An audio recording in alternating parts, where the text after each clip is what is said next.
뉴이젠 솔루션의 김수규라 합니다. 약속한 대로 법인 조정 올려드리는데 회사에 많이 보탬이 됐으면 좋겠습니다. 그러면 우리가 기초정보관리 부분하고 그 다음에 두 번째 표준 재무제표, 그 다음에 세 번째 수익금액 조정, 그 다음에 과목별 조정, 감가상각 조정, 그 다음에 소득 및 과표, 그 다음에 세액 계산 및 신고서, 이런 순으로 해서 한번 살펴보도록 합니다. 먼저 기초정보관리에서 회사 등록을 보겠습니다. 회사 등록이 어떠한 사항이 주의해야 되고 얼마나 중요한지를 두세 가지 정도 보고 다음으로 넘어가도록 합니다. 회사 등록은 14번 중소기업 여부가 중요한데, 이 중소기업 여부는 중소기업이 갖는 모든 혜택을 받을 수 있어서 너무너무 중요합니다. 그리고 신중해야 됩니다. 14번 중소기업 여부를 했을 때는 각종 혜택, 즉 접대비 한도에 있어서 기본 한도가 1200이 아니라 1800으로 변하고, 그 다음에 중소기업 투자세액공제라든지 감면, 그 다음에 연금의 인력개발준비금 등 일반 기업이 갖지 못하는 모든 혜택을 다 누릴 수 있다는 점이 중요합니다.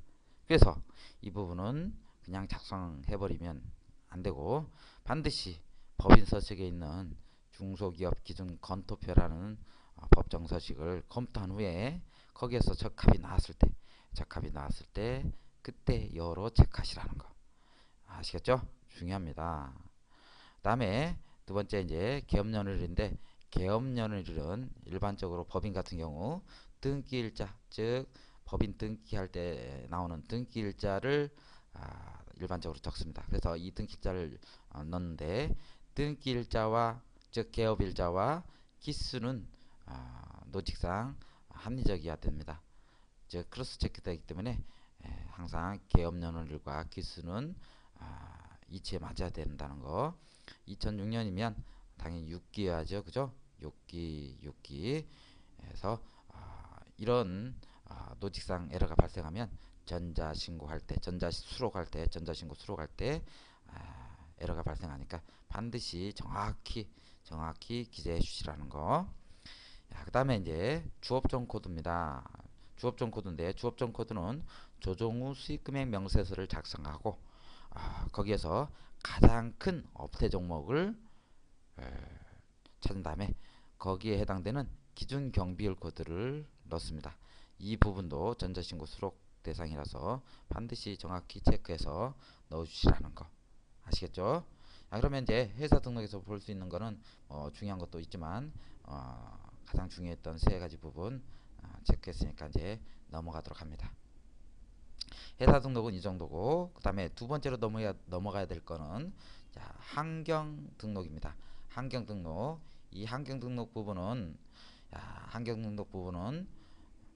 먼저 의제 상각 적용 대상 여부 체크해야 되는데, 조세 특례제한법상 감면이나 면제를 받는 업체다 그러면 반드시 의제 상각 여부 체크해서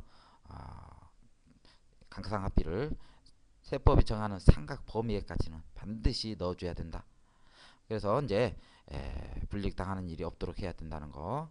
의제상각에 해당되는 업체가 상각 범위에까지, 즉 세법이 정하는 상각 범위에까지 상각을 안 했을 때는 의제를 하죠. 즉 감가상각 했다고 보고 그 한 부분에 대해서 나중에 불이익을 주는 거니까 반드시 감면이나 면제를 받는다 그러면 상각 범위에까지는 해주라.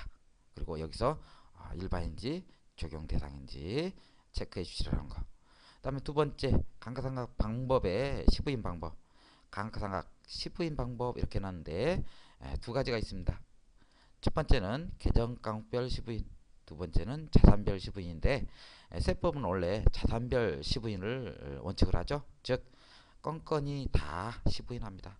그러나 너무 많은 자산이 있다 그러면 외적으로 계정가목별 시부인을 할 수도 있는데 이거는 세법이 인정하지는 않죠. 그러나 실무에서는 너무 많은 자산이 있을 때 계정가목별 시부인도 하고는 있습니다. 그래서 원하는 시부인 방법을 선택해서 해주시라는 거. 한번 세법상 자산별 시부인을 선택해 볼까요? 그다음에 세 번째 소득금액조정 학교표에서 조정 등록 방법 이렇게 제시했는데 소득금액조정 학교표는 신고 조정 사항이나 각종 한도 초과를 적는 메뉴입니다. 여기에 과목을 넣었는데 과목 등록 방법을 우리가 즉 프로그램 회사가 제공하는 과목을 사용할 건지 아니면 직접 입력해서 할 건지를 선택하는 겁니다. 1번 조정 과목 사용은 우리가 직접적으로 이제 만들어서 제공하는 과목도 있지만 계정 과목 및 조교 등록을 이용해서 그 코드를 그 계정 과목을 사용할 수도 있으니까 두 가지가 적용이 될 수 있다는 거. 그렇지 않고 나는 직접 입력하고 싶다 그러면 2번 직접 입력을 선택해서 그거를 이제 자기가 원하는 계정 과목을 써서 조정하는 방법입니다. 네 번째 정관상 회사 사업연도 이렇게 돼 있는데 정관이 정하는 사업연도를 정확히 넣으시면 되겠죠. 6개월이면 6개월, 아마 12월 법인이면 12개월, 즉 1월에서 12월까지 해서 정확히 넣어주시면 되겠어요. 그 다음에 이제 보여야 될 게 이제 표준용 재무제표인데 표준용 재무제표의 첫 번째는 이제 표준 대차 대조표입니다. 표준 재무제표의 첫 번째는 표준 대차 대조표인데 이 표준용 재무제표는 재무제표에서 표준용을 한 번씩 클릭하고 와야 데이터가 생성된다는 거 아시죠? 그리고 한 번 생성된 데이터는 저장이 되어 있기 때문에 데이터를 갱신하려면 반드시 여기서 불러오기 버튼을 클릭해 주시라. 불러오기 즉 F12를 클릭해서 불러오기를 선택하시라는 거. 그 다음에 법인이 1번 법인으로 세팅되어 있는데 1번 법인이 아닐 경우 증권이나 금융 이런 법인일 때는 달리해서 선택을 해주시라는 거. 그 다음에 직접적으로 데이터를 표준정에서 즉 재무제표에서 끌고 오지 않고 직접 입력하고자 할 때는 편집 이 기능을 사용합니다. 편집 이 기능을 사용하니까 이렇게 해주시고 그 다음에 우리가 필요로 한 데이터 편집할 때 필요로 한 데이터를 확인하고자 할 때는 원장 조회나 잔액 조회를 클릭해서 우리가 필요로 하는 잔액 또는 내용을 파악할 수 있다는 거 아시겠죠? 여기서 이제 체크해야 될 게 세 가지가 있는데 첫 번째 미수수익입니다. 미수수익 즉 은행 등으로부터 받을 이자 수익 대행에 대한 미수수익을 우리가 이제 체크해놨다 즉 기장을 했다 그러면 그 미수수익을 우리는 세법에 의해서 입금 불산입합니다. 세법은 이자 수익 등에 대한 미수수익을 온천 징수 당한 날, 즉 은행 등으로부터 현금 등을 수령한 날 이때 입금 산입하도록 규정하고 있기 때문에 표준용 재무제표에 기재된 미수수익 즉 이자 수익에 대한 미수수익을 입금 불산입하고 넘어간다. 이 사항을 할 때는 대차표 우리 재무제표 재무상태표를 반드시 같이 옆에 놓고 비교하면서 미수수익이 있는지 보셔서 미수수익을 입금 불산입 하시고 오라는 거. 그런 다음에 두 번째로 이제 확인해야 할 건 우리 자본 항목 중에 기타 자본 잉여금을 보셔서 그것도 이제 재무상태표를 같이 보시면서 이제 체크해야 되겠죠. 기타 자본 잉여금 있는데 기타 자본 잉여금 이 부분에 혹시 자기주식 처분이익이 있다 그러면 자기주식 처분이익을 세법이 입금 산입하도록 규정하고 있습니다. 그래서 자기주식 처분이익을 입금 산입하고 기타 처분합니다. 그 다음에 자기주식 처분 손실이 혹시 자본 조정에 있으면 이 부분도 세법상 명문 규정은 없지만 그래도 자기주식 처분이익과 상대적인 거니까 송금 산입 기타 처분하는 게 맞겠죠, 그죠? 그래서 이런 거 잘 파악하시고 그다음에 또 이제 많이 이제 체크해야 될 게 이제 법인세법상 이제 그 세금 법인세로 인한 이연법인세 자산 또는 이연법인세 부채가 있는지 봐서 이연법인세 자산과 부채는 세법 즉 법인세로 인한 항목이니까 반드시 상계시킨다. 즉 이연법인세 자산은 차변에 있는 자산이니까 대변으로 보내서 입금 불산입 즉 송금산입 하시고, 대변에 있는 이연법인세 부채는 입금산입해서 없애주라.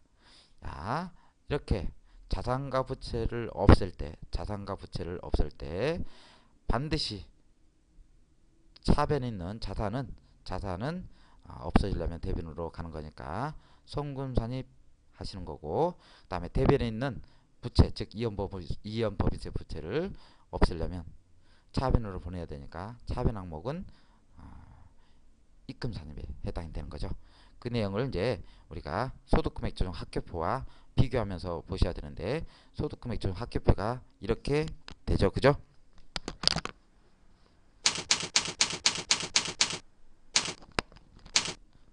소득금액 조정 합계표는 이렇습니다.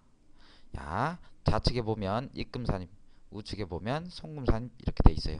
그래서 표준 재무제표와 반드시 비교할 줄 알아야 되는데, 야, 표준 재무제표는 좌측이 차변이 자산으로 구성되어 있고, 우측 대변 이 부분이 부채 또는 자본이 들어가 있습니다. 그래서 이 부분에 해당되는 것과 소득금액 조정 합계표의 위치와 일치하는 거니까 반드시 같은 방향으로 조정을 생각하시면 쉽게 이해가 갈 겁니다. 야, 자산에 해당되는 이연법인세 자산을 없애려면 대변으로 보내야 되니까 대변으로 이동하는 거는 송금산입이다. 그리고 대변에 있는 이연법인세 부채 이 부분은 대변에 있는 거고, 대변이 없어지려면 차변으로 가야 되는 거니까 차변으로 이동시키는데 차변에 해당되는 건 입금산입니다. 이렇게 이제 기억하시면 쉽게 조정을 할 수 있어요. 그래서 이연법인세 자산과 부채를 없앤다. 이연법인세 자산과 부채를 없앤다. 이렇게 생각하시면 되겠다는 거. 그래서 이 부분 중요하니까 꼭 보시고, 이연법인세 자산과 부채를 예시로 말씀드렸는데 다른 부분도 이제 응용해서 이 부분을 같이 이제 생각해 주시라는 거. 자산과 부채를 없앨 때 중요하다고 그랬어요. 자산을 없앨 때는 송금산입, 부채를 없앨 때는 입금산입, 그리고 자산과 부채는 다 유보로 처분합니다. 그러니까 재무상태표상 자산과 부채 이 부분에 해당되면 유보 이렇게 소득처분 하도록 돼 있죠. 그죠?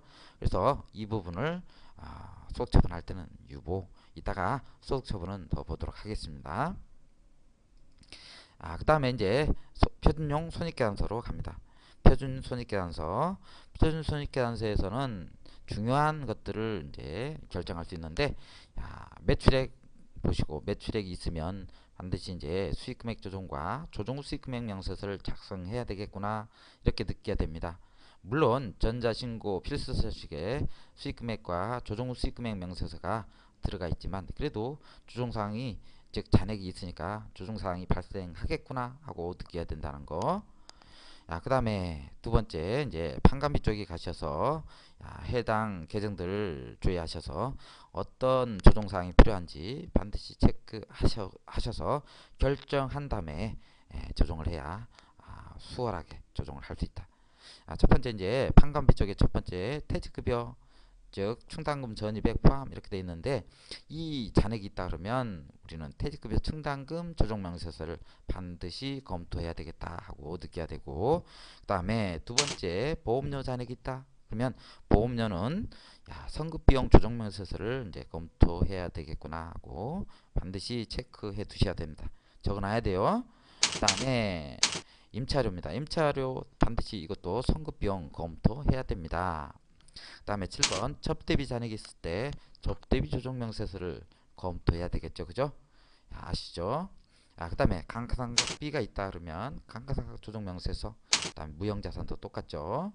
그 다음에 10번 세금과 공과금 잔액이 있다 그러면 당연히 또 세금과 공과금 조정명세서를 조정해야 되겠구나 해서 각종 공과금 납부한 거를 적합 여부를 판단해 주셔야 돼요.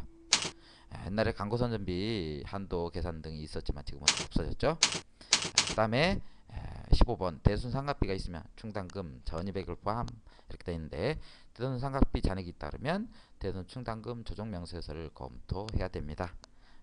그리고 그 외 이제 어, 배당금이 있다 그러면 배당금은 무상주가 있을 때 반드시 검토를 해야 되는데 기업의 기준상 무상주는 뭐 해결처리 대상이 아니죠.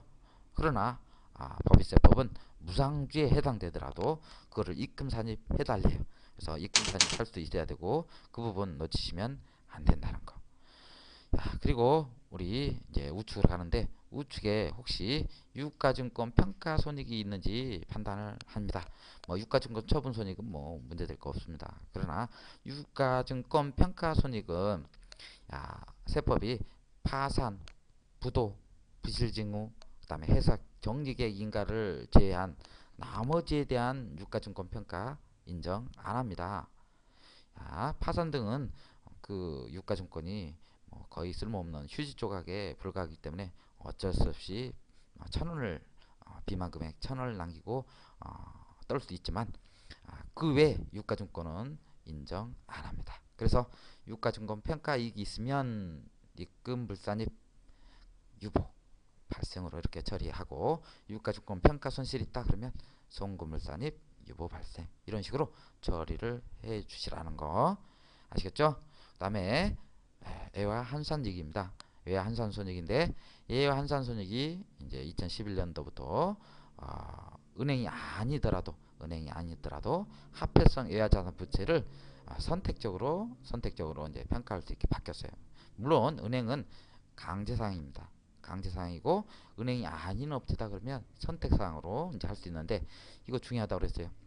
우리한테 유리한 평가 이익이 발생했다 그러면 환산하는 거고 그 평가 이익이 불리하다 그러면 평가를 안 해도 되는 선택사항이라고 그랬어요. 당기순이익이 굳이 많은데 평가 이익을 계산할 이유가 없죠, 그죠? 그래서 유리한 방향으로 선택적으로 적용할 수 있다. 그것도 화폐성만, 즉 현금, 예상매출금, 뭐 단기차입금 등 물가 등을 반영 못하는 자기 충족적 기능이 없는 이런 화폐성 외화자산 부채만 평가합니다.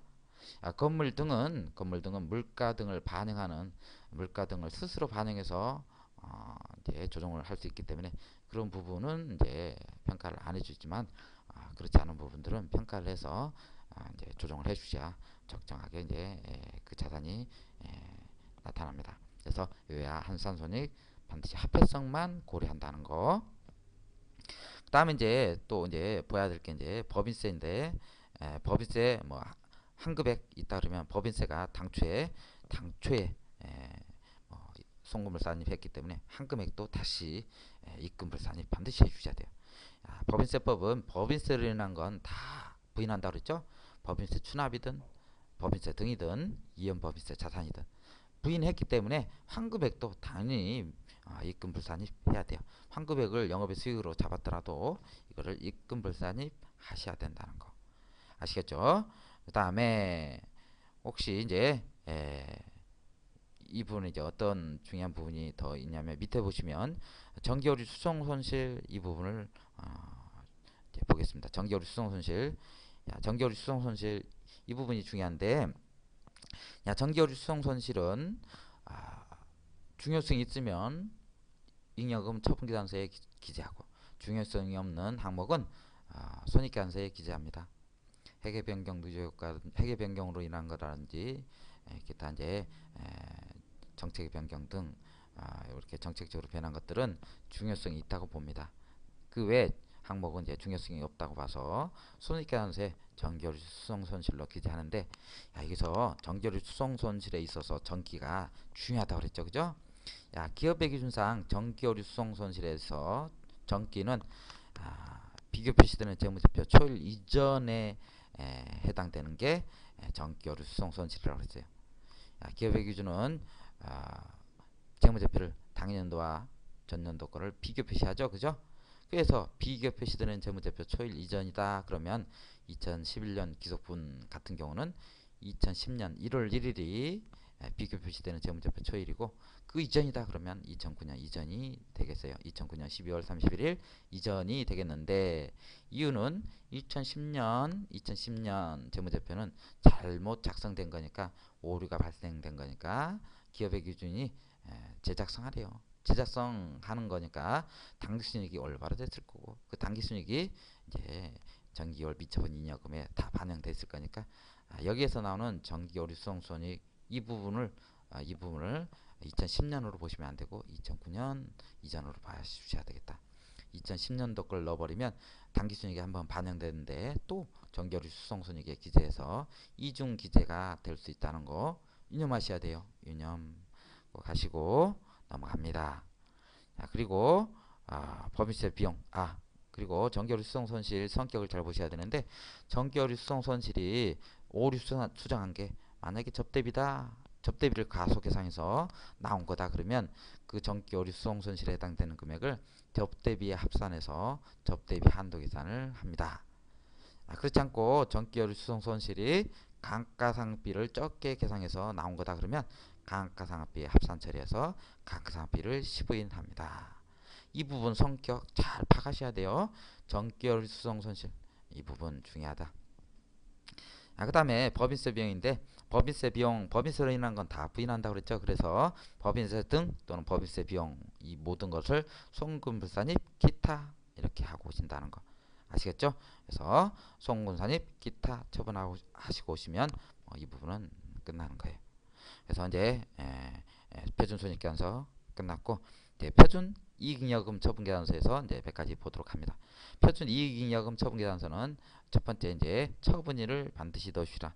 처분일은 주총 결의일이죠. 주총 결의일. 3월달 정도에 뭐 대부분 상장사들이 다 주총을 하는데 2011년도 같은 경우는 2011년 기속분 같은 경우는 2012년 3월 15일 정도에 대부분 하니까 이 정도 이렇게 적어서 처분일을 넣어 주셔야 된다. 이 처분일은 처분 예정일이죠. 처분 예정일이에요. 결산일 시점 즉 보고기한 종료일 시점에서 보면 처분 예정일에 해당된다. 그래서 처리 예정일 확정일이라 적은 게 지금 약간 잘못된 것 같은데 처분 예정일 이렇게 이제 말하고 이제 다음 연도가 돼야 확정이 되는 거죠.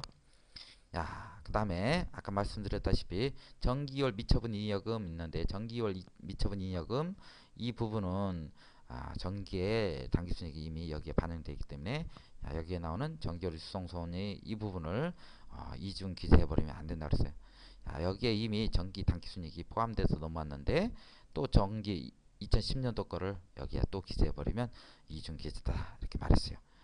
여기에 나오는 정기오류 수송손익은 2009년 12월 31일 이전 거다. 그리고 중요성이 있을 때만 여기에 기재한다. 또 정기오류 수송손실 이 부분이 만약에 감가상각비에 해당된다. 그러면 이 감가상각비를 감가상각비 합산 처리해서 시부인한다 그랬죠. 근데 시부인할 때는 비용화되지 않은 것을 시부인할 수는 없는 겁니다. 그래서 감가상각비 가속계상에 해당되는 정기오류 수송손실을 시부인할 때는 반드시 이 부분을 송금산입 기타 처분하고 와서 송금산입 기타 처분하고 나서 그 다음에 감가상각비 합산 처리 한다는 거 중요하죠. 그죠? 반드시 먼저 비용 처리하고 시부인해야지 시부인할 때 비용 처리도 안하고 시부인하는 경우는 없어요. 그래서 반드시 고려해야 돼요. 시부인할 때는 비용화가 됐는지 비용화 시킨 다음에 시부인을 해야 된다. 그 다음에 송금산입 기타 하라고 했는데 기타는 잉여금을 구성하고 있으면 소득처분 기타 이렇게 하죠. 이따 더 보도록 하겠습니다.